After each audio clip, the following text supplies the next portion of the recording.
네, 안녕하세요. 건희하고 준이 아빠입니다.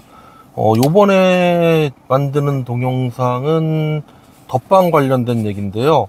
일반적으로 욕실 리모델링을 하실 때 덧방을 할지 아니면 전체 철거를 할지 많이 고민을 하시는데, 이번에는 그 덧방 관련돼서 덧방이 어떤 건지랑 장단점, 신경 쓰셔야 될 거, 뭐 필요한 자재나 시공 순서 이런 것들에 대해서 좀 소개해 드리려고 그러고요.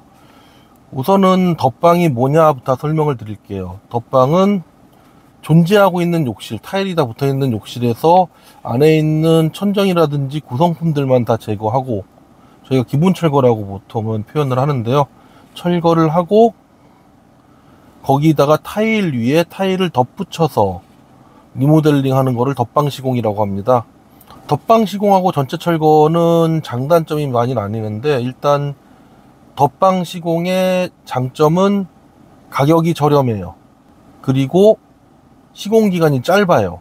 그래서 한 번도 리모델링이 안 돼 있거나 거주하고 계신 댁 같은 경우에 먼지도 덜 나고 기간도 짧으니까 이런 경우에 많이 추천드리고 있고요.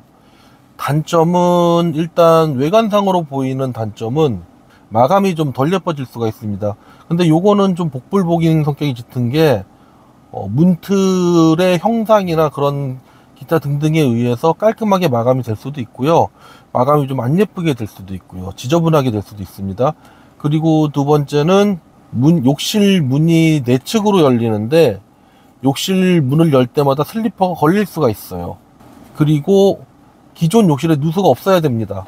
물론 뭐 덧방 시공을 했다고 해서 시공자가 시공을 잘못해가지고 생기는 누수 같은 거는 당연하게 하자 보수를 하든지 책임을 져야겠지만, 바닥 누수 같은 경우에는 방수층이나 바닥 배관으로 인한 누수 같은 경우에는 덧방으로 인해서 생길 확률이 거의 없어요.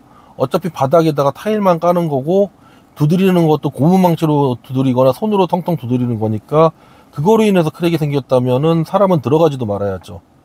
그래서 대부분의 방수층이나 하수 배관으로 인한 누수에 있어서는 귀책이 없다, 이런 게 단점이겠고요. 그러면 어떤 욕실에서 덧방을 해야 되나? 한 번도 리모델링이 안 된 욕실 같은 경우에는 덧방을 하시는 걸 추천을 드려요. 왜냐하면 그 문틀 주변에도 대부분이 여유가 있기 때문에 마감도 깔끔하게 나오고요. 덧방을 한 다음에 또 덧방을 하면 타일이 보통 욕실 한 칸에 일반적으로 15에서 17박스 정도의 타일이 들어가는데, 뭐 대충 적당히 500kg 칠게요. 그러면 덧방 한 번 하는데 벽바닥에 500kg의 부하가 걸리고, 그리고 한 번 더 하면 1톤이에요. 저는 요거는 바람직하지 않다고 봅니다.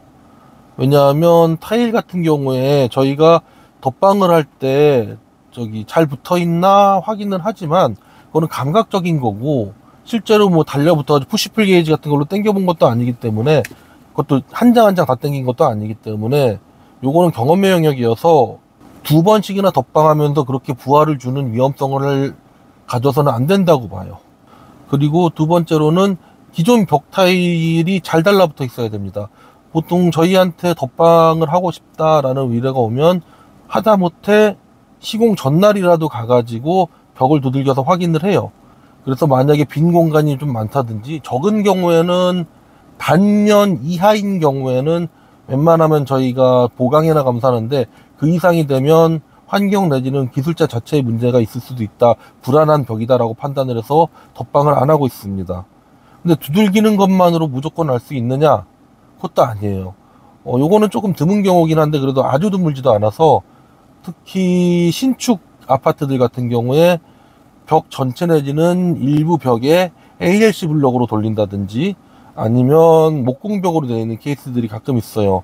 이런 데 같은 경우에는 두들겨도 거의 비슷한 빈소리가 나는데, 이 빈소리는 소비자분들은 확인하기 힘들고, 저희도 천장을 열어서 확인을 해봐야 되는데, 목공벽인 경우는 덧방을 할 수밖에 없고, 목공이기 때문에 타일을 뜯어내면 보드들이 다 같이 떨어지기 때문에 목수를 또 불러야 돼요. 최초 1회차 정도에는 덧방을 추천을 드리고, 2회차가 되면 비용이 드시더라도 다 뜯어낸 다음에 목공을 불러서 벽을 다시 치고 가셔야 되고요.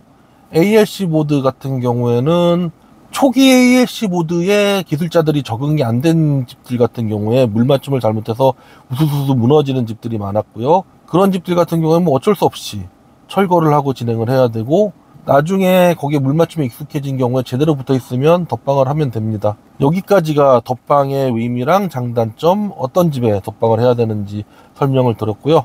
다음 영상에서는 덧방 시공 순서랑 어떤 자재를 써야 되는지에 대해서 설명드리겠습니다. 이상입니다. 감사합니다.